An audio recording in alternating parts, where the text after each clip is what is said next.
I don't care who you think bought you this ticket, Jolie hissed, leaning down until her breath fogged Skylar's glasses. She yanked the juice box from the trembling girl's hand and crushed it. First class is for elite members, not affirmative action charity cases looking for a free ride. You're twitching like a junkie and I won't have you infecting my cabin. I need my insulin, Skylar gasped, clutching her chest. Save the drama for the police, Jolie smiled coldly. Because when we land, you're going straight to jail, if you survive the flight. The rain over JFK International Airport slashed against the reinforced glass of the terminal, distorting the world outside into a gray, weeping blur. Inside the exclusive Blackthorn Aviation Lounge, however, the air was still, scented with white tea and expensive leather. Skylar Brooks sat on the edge of a sprawling Chesterfield sofa, her knees pressed tight together. At 14, she looked even younger, swallowed up by an oversized hoodie that read MIT Astrophysics Camp in fading letters. She adjusted her thick-rimmed glasses, her fingers nervously tapping a rhythm against the strap of her battered yellow backpack. Inside that bag was her life, her laptop, her sketchbook, and, most critically, her medical kit. She checked her boarding pass for the 10th time. Seat 1A, first class. It felt like a mistake, a clerical error, a dream that was going to snap shut any second. Skylar wasn't supposed to be here. Kids from the foster system in East New York didn't fly private jets to London. They didn't get personally invited to the Global Tech Summit by an anonymous benefactor. But the scholarship letter had been real. The limo that picked her up had been real, and the ticket in her hand, embossed with the gold foil of Blackthorn Aviation, was heavy with reality. Flight 203 to London Heathrow is now boarding for first-class passengers, a soft voice announced overhead. Skylar stood up, her heart hammering a frantic beat against her ribs. She was a genius with code, a prodigy who could dismantle a firewall in under a minute, but social navigation terrified her. She walked toward the gate, the yellow backpack bouncing against her spine. At the jet bridge entrance stood Jolie Hale. Jolie was striking, in the way a polished marble statue is striking. Beautiful, cold, and utterly unyielding. Her blonde hair was pulled back into a bun so tight it seemed to pull her skin taut, accentuating high cheekbones and eyes the color of Arctic ice. Her uniform, the signature midnight blue of Blackthorn Aviation, was tailored to perfection. She didn't just wear the uniform, she weaponized it. As Skylar approached, holding out her ticket, Jolie didn't look at the paper. She looked at Skylar's shoes, scuffed sneakers with fraying laces. Then she looked at the hoodie. Then finally, she looked at Skylar's face. The smile that curled Jolie's lips didn't reach her eyes. It was a gatekeeper's smile. "Economy boarding is in 20 minutes, sweetie," Jolie said, her voice dripping with a sickly sweetness that barely masked the venom beneath. "Zone 5. You'll need to wait by the restrooms." Skylar paused, her hand trembling slightly. I'm not in economy. I have a ticket." She thrust the gold-embossed card forward. Jolie didn't take it. She glanced at her colleague, Rowan Montfort, a nervous young man who was busy checking a clipboard and studiously avoiding eye contact. Rowan knew Jolie's moods. He knew better than to intervene. "Let me see that!" Jolie snapped, snatching the boarding pass.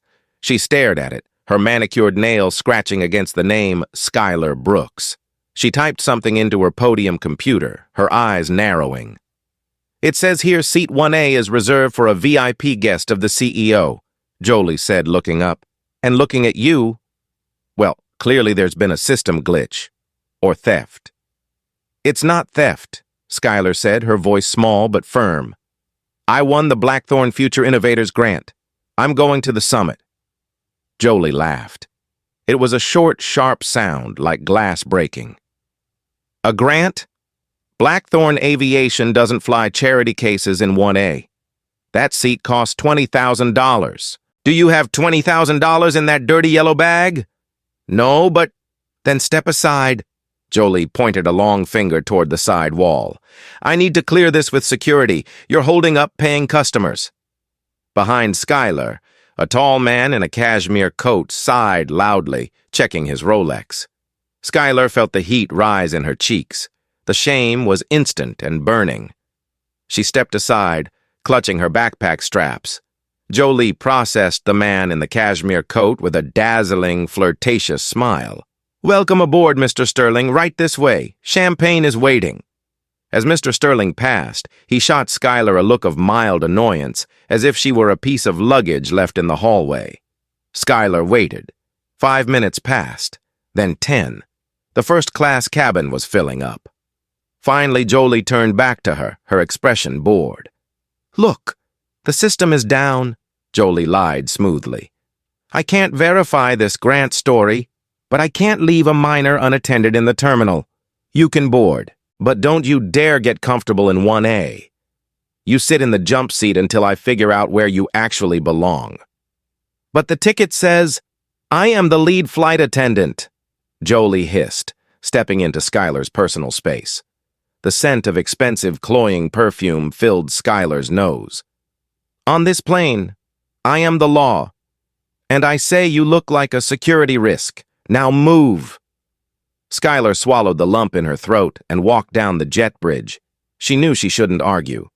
She had learned early in the foster system that arguing with authority figures, even unjust ones, usually ended with her losing whatever small privileges she had. She stepped onto the plane, the soft ambient lighting and jazz music offering no comfort. She found seat 1A, a massive lie-flat pod with a personal screen and a crystal tumbler on the tray table. It looked like a throne. Skylar hesitated. Jolie was right behind her. "I told you," Jolie whispered, pinching Skylar's arm hard enough to bruise. "You don't sit there. That leather is Italian. You'll stain it." "Where do I sit?" Skylar whispered, tears stinging her eyes. Jolie pointed to a small, stiff folding chair near the galley, usually reserved for crew during turbulence. "Sit there. Keep your mouth shut. And if you touch anything, I'll have you arrested the second we touch down in London." Skylar sat. The contrast was absolute. To her left, the wealthy elite settled into luxury. She sat on a hard plastic square, clutching her knees, sensing that the flight across the Atlantic was going to be the longest 7 hours of her life. The plane leveled off at 30,000 feet, soaring above the storm clouds. The fasten seatbelt sign pinged off. In the galley, the curtains were drawn, separating the workspace from the cabin. Skylar sat on the jump seat, her legs cramping. She watched as Jolie and Rowan prepared the service. Jolie moved with efficient grace, pouring vintage Dom Perignon into flutes, plating caviar with mother-of-pearl spoons. Every time Jolie passed Skylar, she made a point of bumping into her. A hip check, a brushed elbow, a cartwheel clipping Skylar's knee. "Oops," Jolie said flatly, not looking down. "Try not to take up so much space." Skylar stayed silent. She closed her eyes and tried to focus on code structures in her head, mentally visualizing the Python script she was going to present at the summit. It was her coping mechanism. When the world became chaotic, code remained logical. If X, then Y. But her body was betraying the logic. A subtle tremor started in her hands. A cold sweat prickled at the back of her neck. Skylar recognized the signs immediately. Her blood sugar was dropping. The stress of the morning, the lack of breakfast, and the adrenaline of the confrontation had burned through her glucose levels faster than her basal insulin rate could handle. She needed to check her continuous glucose monitor, CGM, receiver, which was inside her backpack, and she probably needed a snack, fast. She reached for the yellow backpack she had tucked under the jump seat. "What do you think you're doing?" The voice cracked like a whip. Skylar jumped, dropping the bag. Jolie stood over her, holding a silver tray of empty champagne glasses. My bag," Skylar stammered. "I need to get something." "I saw you reaching," Jolie said, her eyes narrowing. "You were reaching for the liquor cabinet." No! Skylar's eyes went wide. I don't drink. I'm 14. I need my medical kit. Medical kit, Jolie scoffed, placing the tray down on the counter with a clatter. She wiped her hands on a napkin as if Skylar's words were dirty. That's a new one. Is that what the kids call their stash these days? Medical kit? I have type 1 diabetes, Skylar said, her voice trembling. The haziness was starting to creep into the edges of her vision. My sugar is low. Please, I just need to check my numbers. Jolie stared at her. For a second, Skylar thought she saw a flicker of humanity. But then Jolie remembered who she was, Vaughn Blackthorne's daughter, the unrecognized heir who had to work for a living because her father wanted her to build character. She hated this job. She hated serving people. And most of all, she hated anyone she deemed unworthy of the Blackthorne brand. And this girl, with her messy hair and cheap clothes, was a stain on Jolie's perfect cabin. I don't believe you, Jolie said simply. She reached down and snatched the yellow backpack. Hey! Skylar cried out, instinctively grabbing the strap. Give that back! Assaulting a flight attendant! Jolie declared loudly, though the noise of the engines dampened her voice to the cabin. She yanked the bag with surprising strength. Skylar, weak and dizzy, couldn't hold on. The bag flew into Jolie's hands. Please, Skylar begged, the room tilting slightly to the left. My insulin is in there, my juice tabs. Jolie unzipped the bag. She rummaged through it, tossing the sketchbook onto the floor, then the laptop case. She found the small black pouch containing the glucometer and the insulin pens. Needles, Jolie said, holding up an insulin pen like it was a smoking gun. You brought needles onto an aircraft. This is a weapon. It's prescription, Skylar cried, her speech starting to slur. Check the label, it has my name on it. Jolie didn't check. She zipped the bag shut, trapping the medicine inside. This is going into the secure locker, Jolie announced. We have a zero-tolerance policy for drug paraphernalia. You can explain it to the authorities in London. You can't do that, Skylar whispered, panic rising in her chest like bile. I'll die. If I go too low, I can go into a coma. Stop being dramatic, Jolie rolled her eyes. You're just going through withdrawal. Sit down, shut up, and if I hear one more word out of you, I'll have the pilot restrain you with zip ties. Jolie opened the overhead locker designated for crew luggage, shoved the yellow backpack inside, and slammed it shut. The click of the latch sounded like a gunshot to Skylar.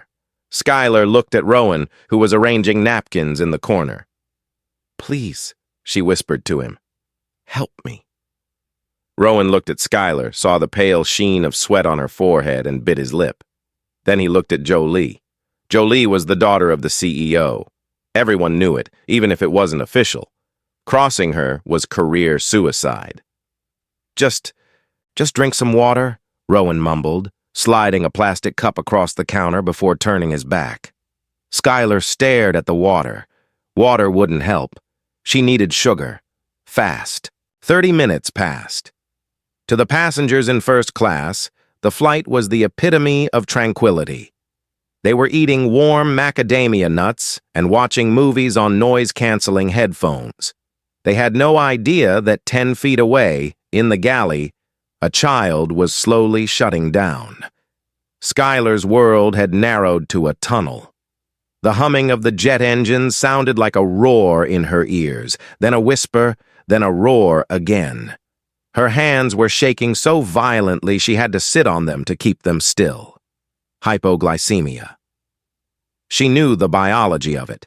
Her brain was starving. The neurons were misfiring. Without glucose, her body was switching to panic mode, dumping adrenaline into her system, which only made the shaking worse.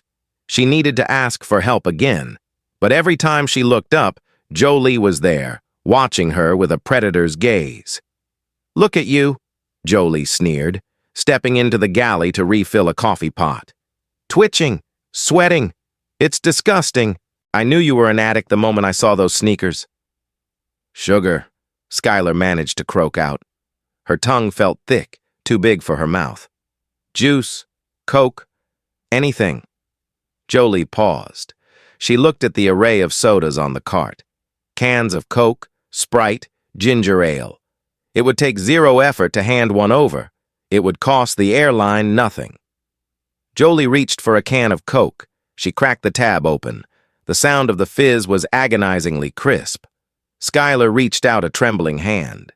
Jolie lifted the can to her own lips and took a long, slow sip, maintaining eye contact with Skylar the entire time. Jolie sighed. Refreshing. She set the can down on the counter, just out of Skylar's reach. First-class refreshments are for guests, Jolie said. Your cargo. Please, Skylar whimpered. Tears were streaming down her face now, hot and humiliating. I don't feel right. Then stop taking drugs, Jolie snapped. She turned to head back into the cabin with a fresh pot of coffee. As she passed, her hip bumped Skylar's shoulder hard. Skylar's center of gravity was gone. She slumped sideways, sliding off the jump seat. She hit the floor with a dull thud. The impact jarred her, but she didn't have the strength to get up. The floor was cold. The vibration of the plane rattled through her bones. I'm going to die here, Skylar thought. The thought was strangely detached. I'm going to die on a rug that cost more than my foster mom's house. Jolie stopped. She looked down at the girl curled in a fetal position on the galley floor.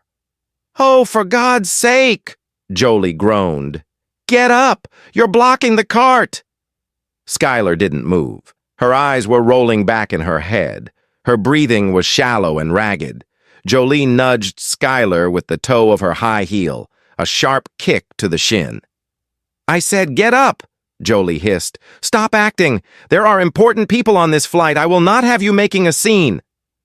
Skylar let out a low moan. Her hand twitched, reaching blindly for the backpack that was locked away above her. Rowan! Jolie barked. Rowan appeared from the cockpit entrance. What? What happened? The junkie passed out, Jolie said, disgusted.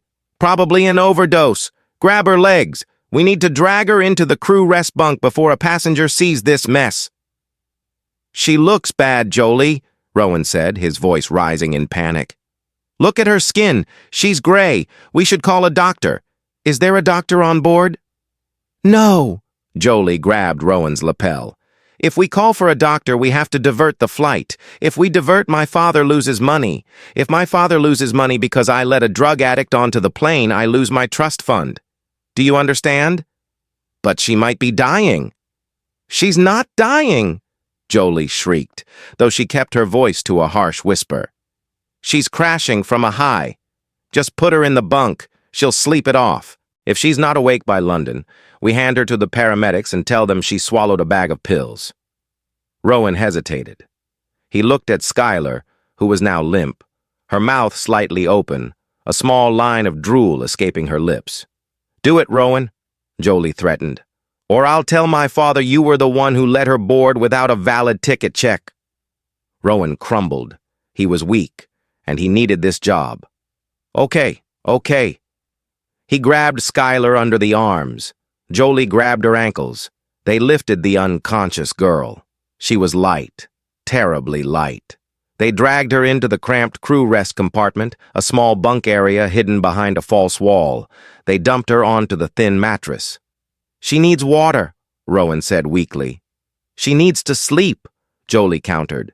She stepped back and hit the light switch, plunging the small room into darkness. Let's go, Jolie said, closing the door. Mr. Sterling needs a refill on his champagne. Inside the dark closet, Skylar lay alone. Her brain was firing its last warning signals. The darkness wasn't just in the room. It was closing in on her mind. The silence was absolute, broken only by the hum of the engines carrying her further and further away from safety. She couldn't move. She couldn't speak. But in the terrifying quiet, a single thought crystallized in her fading consciousness. My dad is going to kill them. But Skylar didn't mean her foster dad. She meant the man she was traveling to meet. The man who had sent the ticket. The man who thought his daughter was safe in the hands of his own company. Vaughn Blackthorne wasn't just the CEO. He was the father Schuyler had only just found. And he was waiting at Heathrow. The cabin of Flight 203 had settled into a dim, amber-hued hush. Most of the first-class passengers were asleep, cocooned in Egyptian cotton blankets, oblivious to the drama that had played out in the galley. Rafe Ellington, however, was wide awake. Sitting in seat 2B, Rafe adjusted the cuffs of his bespoke suit. He wasn't just a wealthy passenger. He was a retired crisis negotiator for international corporations, a man whose career had been built on reading micro-expressions and detecting lies. He had watched the young girl, Schuyler, board the plane. He had seen the way she clutched her backpack, and he had seen the way Jolie Hale looked at her, like a gardener spotting a weed. Rafe had been reading a report when the girl disappeared. He had assumed she went to the restroom, but 40 minutes had passed, and the occupied light on the lavatory had never turned on. He pressed the call button. Rowan appeared instantly, his face pale and slick with a sheen of nervous sweat. He was wringing his hands, a telltale sign of high anxiety. "Can I get you anything, Mr. Ellington?" Rowan asked, his voice cracking slightly on the last syllable. "I'm fine, Rowan," Rafe said, keeping his voice low and even. He took off his reading glasses. "I was just wondering about the young lady in seat 1A, or rather, the jump seat. I haven't seen her in a while." Rowan flinched. It was subtle, a quick tightening of the jaw, but Rafe saw it. "Oh, her?" Rowan forced a laugh that sounded more like a cough. She was feeling a bit airsick. Jolie, Miss Hale, escorted her to the back to get some fresh air. Economy has better circulation." "Economy?" Rafe raised an eyebrow. "You took a first-class passenger to economy because of air circulation? That's a new policy." "Well, she wasn't really first class," Rowan blurted out, then immediately looked terrified. "I mean, ticket issues, system glitch. Look, can I get you another scotch?" Rafe stared at him. "No, Rowan. You can tell me where she actually is." "Because I walked past the curtain 5 minutes ago to stretch my legs, and she wasn't in the galley." Rowan opened his mouth, but before he could speak, Jolie materialized from the shadows. She had reapplied her lipstick, a violent shade of red that looked like a fresh wound. "Is there a problem here, Mr. Ellington?" Jolie asked, placing a hand firmly on Rowan's shoulder, squeezing it hard enough to make him wince. "I was asking about the girl," Rafe said, turning his gaze to Jolie. "The one you were harassing earlier?" Jolie's smile didn't waver. "Harassing? I was enforcing safety protocols. The girl was intoxicated. We found pills in her bag. She became belligerent, so for the safety of the other passengers, we had to restrain her in the crew rest area until she sobers up." "Intoxicated?" Rafe frowned. She looked about 12, and she was wearing an MIT camp hoodie. She didn't look like a junkie, Jolie. She looked terrified. "Appearances can be deceiving," Jolie said dismissively. "My father, Mr. Blackthorne, has a zero-tolerance policy for substance abuse on his aircrafts. Now please, enjoy the movie. We land in 3 hours." Jolie turned on her heel and marched back toward the galley, dragging Rowan with her. Rafe watched them go. His gut was churning. The intoxicated story didn't sit right. The girl hadn't been stumbling. She had been shaking. Tremors. Confusion. He unbuckled his seatbelt. Across the aisle, a young woman with neon green hair and a camera set up on her tray table looked up. It was Brooklyn Thorne, a tech influencer known for exposing corporate scams. She had her phone propped up, recording a time-lapse of the flight. "You heard that too, right?" Brooklyn whispered, leaning across the aisle. Rafe nodded.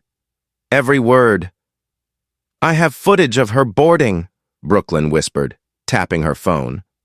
"She wasn't high. She was scared. And when I walked by the galley earlier, I heard her asking for juice, begging for it." Rafe's eyes widened. "Juice? Did she say anything else?" "She said insulin," Brooklyn said, her face grim.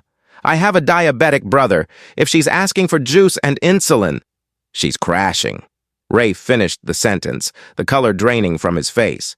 Hypoglycemic shock, if they locked her in a room to sober up without sugar. Rafe stood up abruptly. Grab your camera. Way ahead of you, Brooklyn said, sliding her phone into her pocket and standing up. They moved toward the front of the plane. The fasten seatbelt sign flickered on due to mild turbulence, but neither of them cared. They pushed through the heavy velvet curtain into the galley. Jolie was leaning against the counter, scrolling through her phone. When she saw them, she straightened up, her eyes flashing with anger. The seatbelt sign is on, Jolie snapped. Return to your seats immediately. Open the crew rest door, Rafe commanded, his voice dropping to the gravelly tone he used during hostage negotiations. Excuse me? Jolie laughed incredulously. That is a restricted area. Federal regulations prohibit... I don't care about regulations. Rafe stepped closer, towering over her. We think the passenger you have locked in there is in medical distress. Open the door, Jolie, now. She's sleeping it off, Jolie shouted, losing her composure. She's a drug addict. You people are unbelievable, defending a criminal over the crew trying to keep you safe. If she's just sleeping, then showing us won't hurt, Brooklyn interjected, holding her phone up, the red recording light blinking steadily. Smile, Jolie.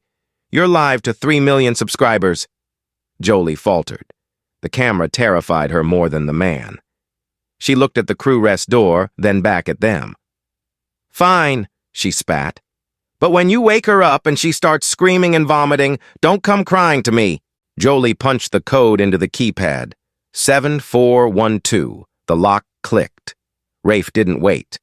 He shoved the door open. The small room was pitch black. The air was stale and hot. Rafe fumbled for the light switch. When the halogen strips flickered on, a collective gasp sucked the air out of the galley. Skylar wasn't sleeping. She was contorted on the thin mattress, her back arched, her jaw clenched tight. Foam was gathering at the corners of her mouth. Her skin was a terrifying shade of blue-gray, and she was making a high-pitched wheezing sound. She was seizing. Oh, my God, Rowan whispered, dropping a coffee pot. It shattered, sending hot liquid across the floor, but no one moved to clean it up. Rafe was already on his knees in the cramped bunk, checking Skylar's pulse. It's thready. She's barely breathing. We need a medic. Is there a doctor on board? I don't know, Rowan stammered. Get on the PA, Rafe roared, turning back to shout at the flight attendants. Now! Jolie stood frozen in the doorway, staring at the seizing girl. Her face wasn't showing remorse. It was showing calculation. She was wondering how this would look on an incident report. She must have taken something in the bathroom, Jolie muttered, more to the camera Brooklyn was holding than to anyone else. We didn't know. We followed protocol. Shut up, Brooklyn snapped, pushing past Jolie to kneel beside Rafe.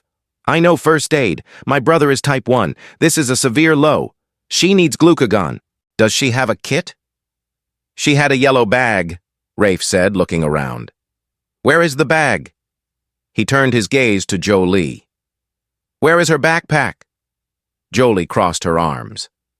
I confiscated it. It contained contraband needles. It's in the secure locker. I can't open it without the captain's authorization. She is dying, Brooklyn screamed. Give us the bag. I can't break protocol, Jolie shrieked back. If I give you those needles and you stab someone, I'm liable. Rafe stood up. He was done negotiating. He grabbed a heavy metal ice mallet from the bar cart. What are you doing? Jolie shrieked, backing away. That is airline property. Rafe didn't answer. He swung the mallet against the padlock of the crew locker. Clang! The sound vibrated through the plane. Stop him! Jolie yelled at Rowan. He's hijacking the plane. Rowan didn't move. He was weeping silently in the corner. Rafe swung again, and again. The latch gave way with a screech of tearing metal. The door swung open. There, wedged between a duty-free cart and a stack of blankets, was the battered yellow backpack. Rafe snatched it and tossed it to Brooklyn. Brooklyn unzipped it with frantic hands. She dumped the contents onto the floor. Sketchbook, laptop, and a black medical pouch. "Got it," she said, her voice shaking. She ripped open the pouch. Inside was a glucometer and an orange case containing a glucagon emergency nasal spray. "Check her sugar," Rafe ordered, holding Skylar's shoulders to keep her from thrashing against the wall. Brooklyn jammed a test strip into the meter and pricked Skylar's finger. A tiny drop of blood appeared. They waited 5 agonizing seconds. The screen beeped. Low. "It's too low to read," Brooklyn said, tears welling in her eyes. "She's basically running on empty. If we don't get this into her now, her brain is going to shut down permanently." Brooklyn grabbed the nasal spray. She tilted Skylar's head back. "Come on, kid, come on." She administered the dose. The seconds stretched out into hours. The seizure stopped, but Skylar didn't wake up. She lay limp, her breathing shallow. "Why isn't she waking up?" Rafe asked. "It takes time," Brooklyn said, checking her watch. "Her liver has to dump its stored glycogen if she has any left." In the doorway, Jolie had recovered her composure. "You've just administered unprescribed medication to a minor. I hope you have good lawyers. When we land, I'm having you both arrested for destruction of property and practicing medicine without a license." Rafe turned to look at her. His eyes were cold enough to freeze the champagne in the flutes. "Jolie," he said softly, "I'm a senior partner at Ellington & Moore. We don't just have lawyers, we are the lawyers. And I promise you, by the time this plane touches the ground, your career won't just be over. It will be incinerated." Jolie scoffed, but for the first time, a flicker of genuine fear crossed her eyes. She looked at the passengers gathering behind the curtain, whispering, pointing phones. She realized she had lost the room. Suddenly, Skylar gasped. It was a terrible, ragged sound, like a drowning victim breaking the surface. Her eyes flew open, wide and unseeing. She flailed, her arm hitting the wall. It's okay, Brooklyn cooed, stroking her hair. "You're safe. You're on the plane. We gave you medicine." Skylar blinked, her eyes trying to focus. She looked at Rafe, then at Brooklyn. Then she saw Jolie standing in the doorway. Skylar flinched so hard she curled into a ball, covering her head with her arms. "Don't hit me," she whimpered. "I'll be quiet. Please don't hit me." The silence that followed was deafening. Rafe looked at Jolie. "You hit her?" "I did no such thing," Jolie cried, her voice shrill. "She's hallucinating." "I didn't hit her," Skylar mumbled, confused, her brain still foggy. She kicked me when I fell. She told me to get up. Rafe stood up slowly. He walked over to Jolie. He didn't touch her. He just invaded her personal space until she backed up against the galley wall. "Go to the cockpit," Rafe said. "Tell the pilot we have a medical emergency and a passenger assault. Tell him to radio ahead for police and an ambulance." "I will not do it," Rafe roared, a sound so powerful it shook the glassware. Jolie turned and fled into the cockpit. The remaining 2 hours of the flight were a blur of hushed tension. Skylar was moved to seat 1A, the seat she was supposed to have in the first place. Brooklyn sat in 1B, monitoring her glucose levels every 10 minutes. Rafe sat on the ottoman in front of them, refusing to leave Skylar's side. Other passengers, realizing the gravity of the situation, came forward. An elderly woman offered a box of sugary chocolates. A businessman offered his protein bars. The community that Jolie had tried to protect from the charity case was now rallying around her. Skylar drank 3 boxes of apple juice and ate a sandwich. The color slowly returned to her cheeks, though she remained weak and terrified. She held onto her backpack like a lifeline. "I'm going to miss the summit," Skylar whispered to Brooklyn, looking out the window at the clouds. "They're going to send me back to the foster home. I caused too much trouble." "You didn't cause trouble, Sky," Brooklyn said gently. "Trouble found you.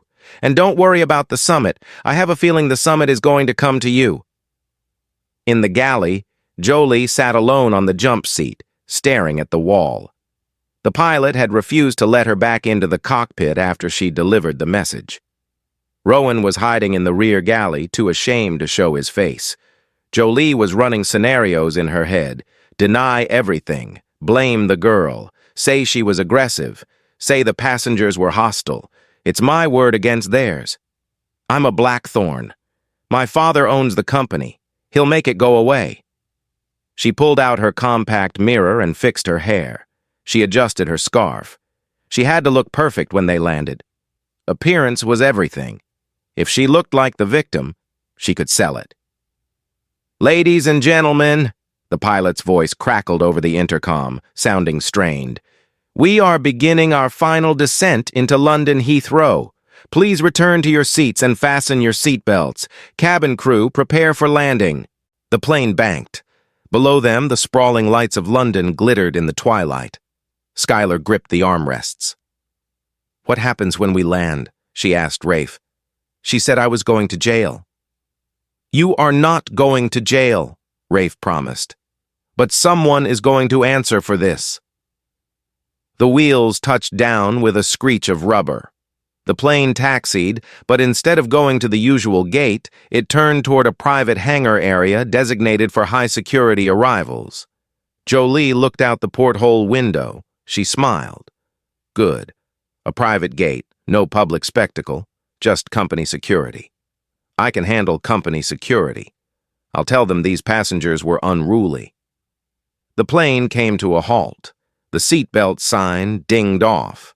"Stay seated, everyone," Rafe announced to the cabin, standing up to block the aisle so no one could leave before they resolved this.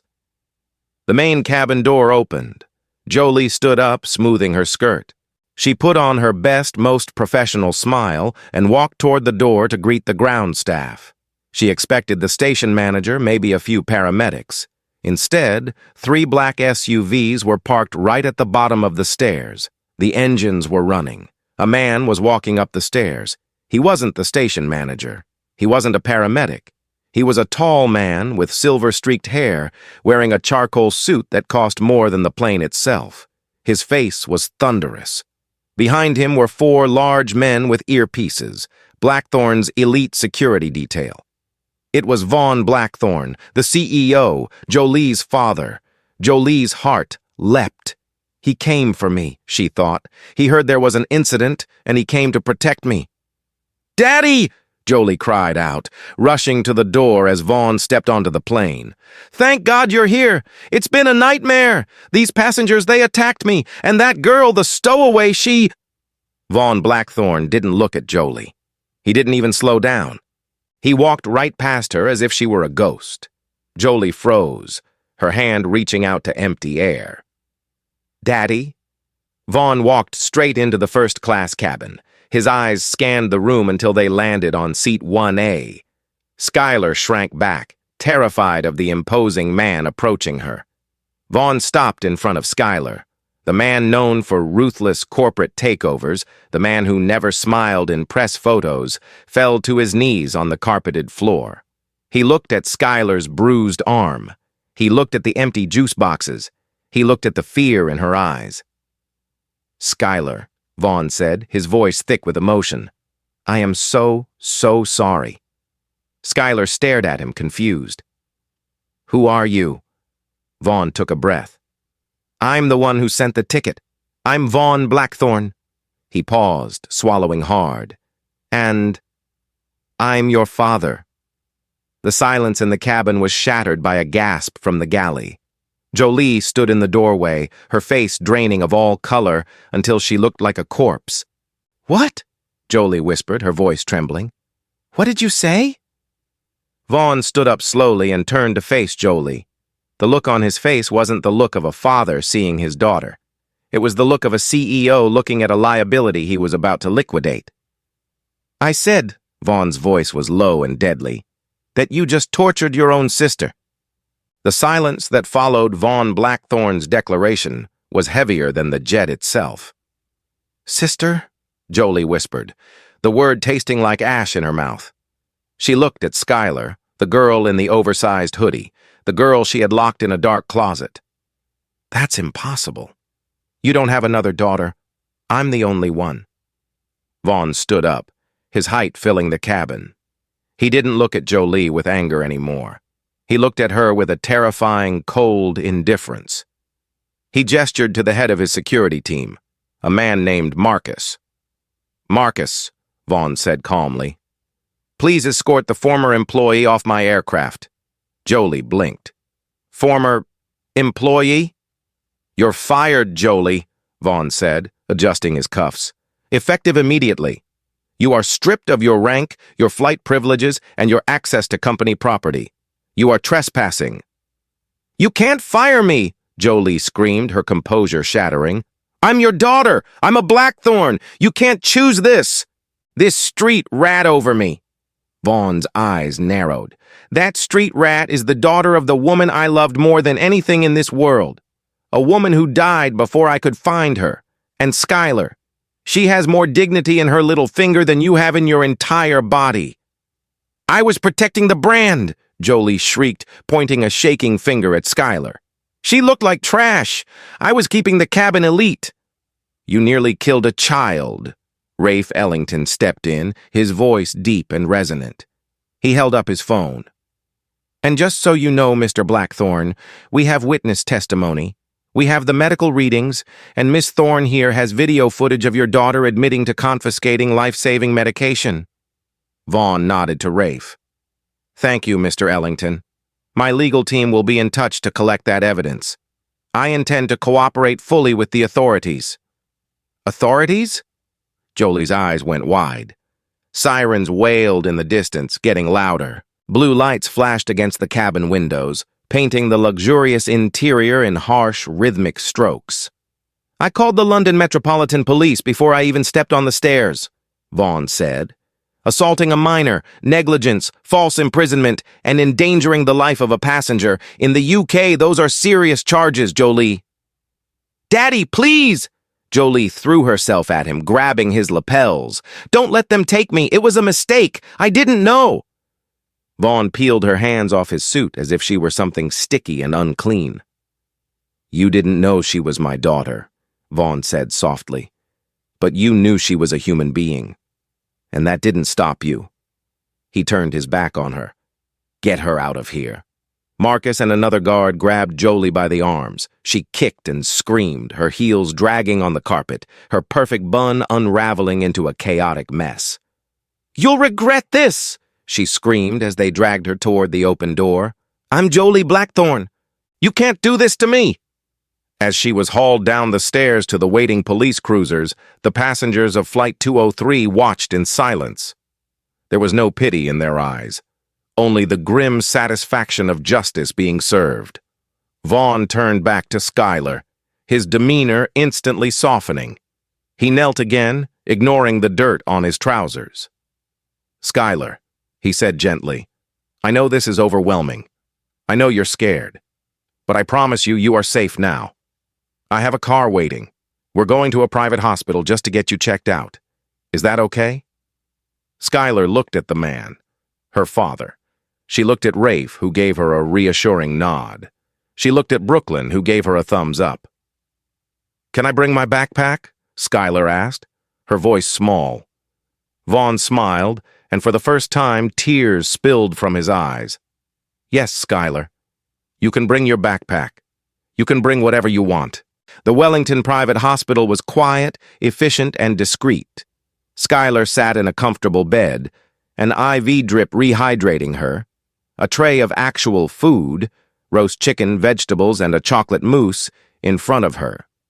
Vaughn sat in the chair beside the bed. He hadn't left the room for 4 hours. He watched her eat as if it were a miracle. "I didn't know," Skylar said after a long silence, pushing a pea around her plate. "I didn't know you were my dad. My mom.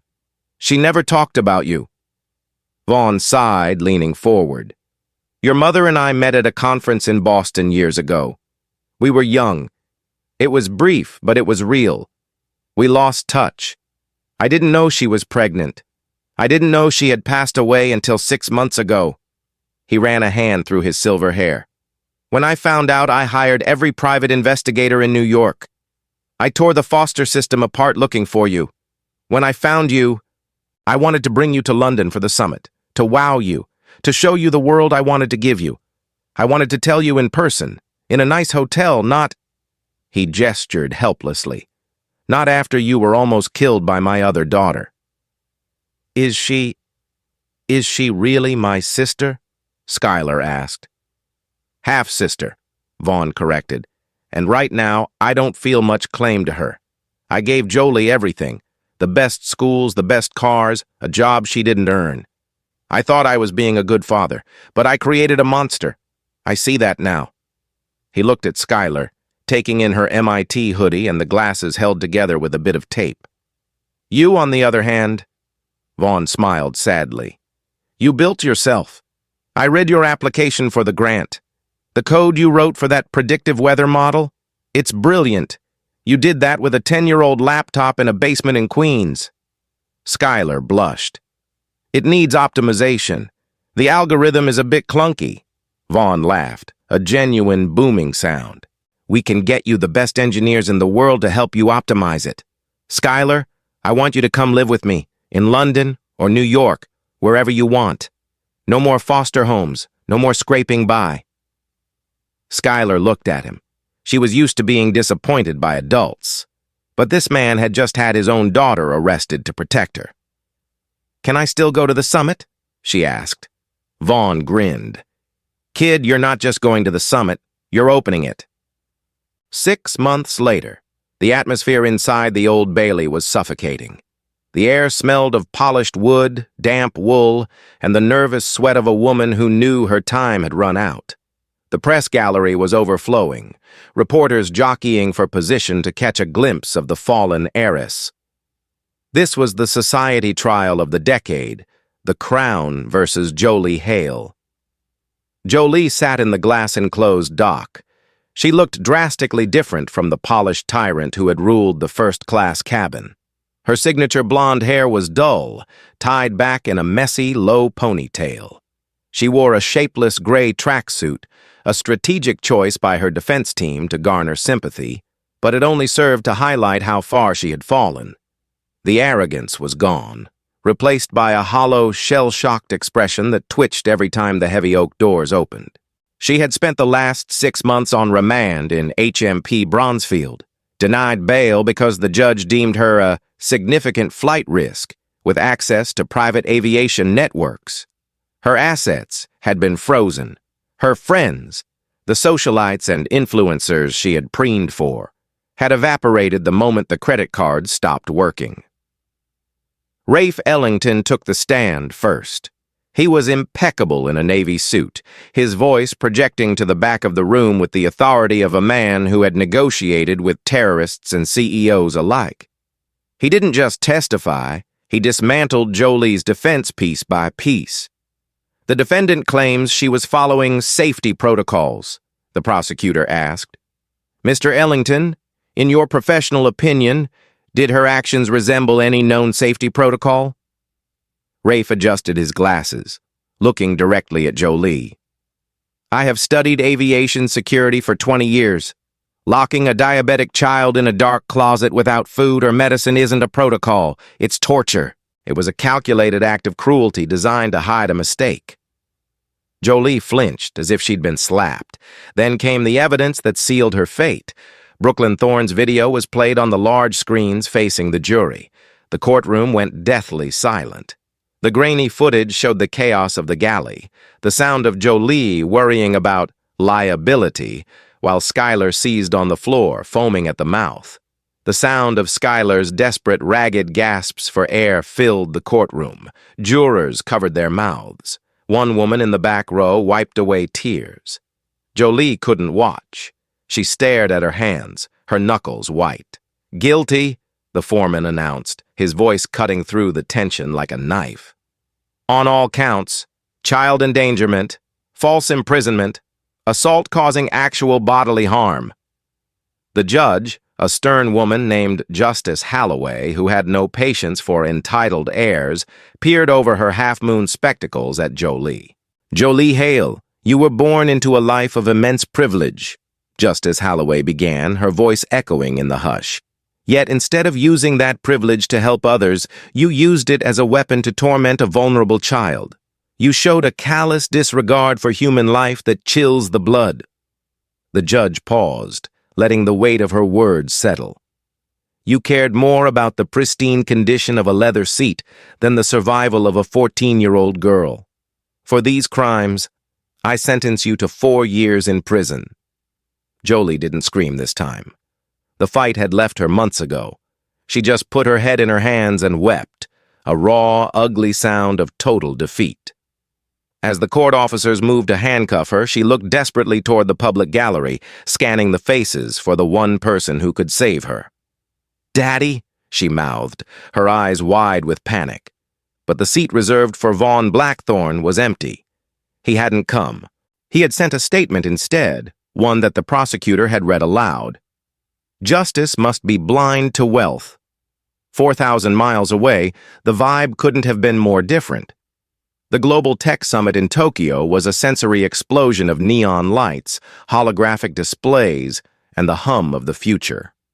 The main stage of the Tokyo International Forum was lit with piercing blue lasers. A crowd of thousands, CEOs, developers, government officials, waited in anticipation. Backstage, the air was cool and smelled of ozone. Skylar stood behind the heavy velvet curtain, bouncing on the balls of her feet. She wasn't wearing the oversized hoodie today. She wore a tailored charcoal suit, sharp and professional, with a pin on the lapel that resembled a molecule of insulin. But on her feet, she still wore her lucky yellow sneakers. Cleaner now, but still hers. Vaughn Blackthorne stood beside her. He looked younger than he had 6 months ago, the lines of stress around his eyes softened by a new sense of purpose. He reached out and straightened her collar. "You ready for this, Sky?" he asked softly. Skylar took a deep breath, checking the continuous glucose monitor on her wrist, a perfect 110 milligram DL. "I think so. There are a lot of people out there." "They're not here for me," Vaughn said, putting a hand on her shoulder. "They're here for the weather model, the Project Nimbus algorithm you finished. It's going to change how we route flights around storms. It's going to save lives." Skylar looked up at him. "I wish Mom could see this." Vaughn's eyes shimmered. "She sees it. She's in every line of code you write. Now go get 'em." "And now," the announcer's voice boomed, shaking the floorboards, "please welcome the youngest keynote speaker in our history. The new head of Blackthorne Aviation's Youth Innovation Division, Skylar Blackthorne." Skylar walked onto the stage. The applause was a physical force, hitting her like a wave. She walked to the podium, adjusting the microphone that was slightly too tall for her. She looked out at the sea of faces, took a sip of water, and smiled. A real, radiant smile that reached her eyes behind the new, stylish glasses. In the front row, Vaughn sat next to Rafe Ellington and Brooklyn Thorne. Rafe gave a stoic nod of approval. Brooklyn was recording on her phone, mouthing, "Go Sky!"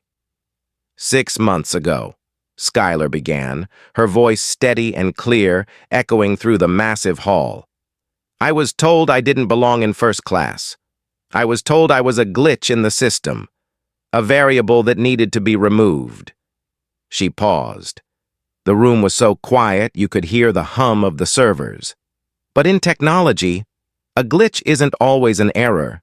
Sometimes it's the system telling you that the old rules don't work anymore.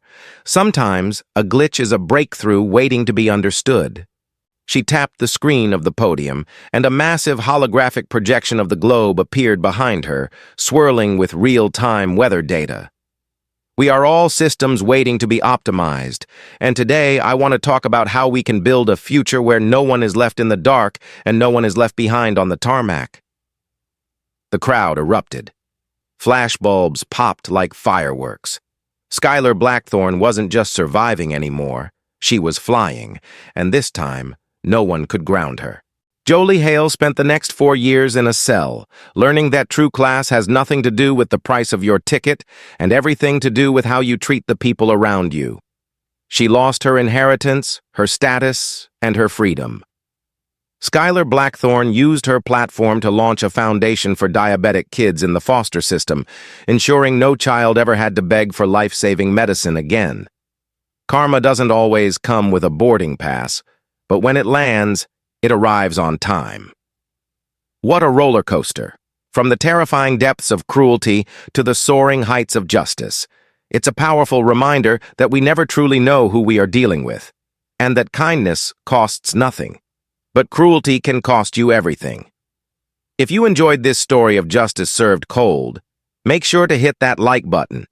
It really helps the channel grow. Do you think Jolie's sentence was fair? Or should it have been harsher? Let me know in the comments below.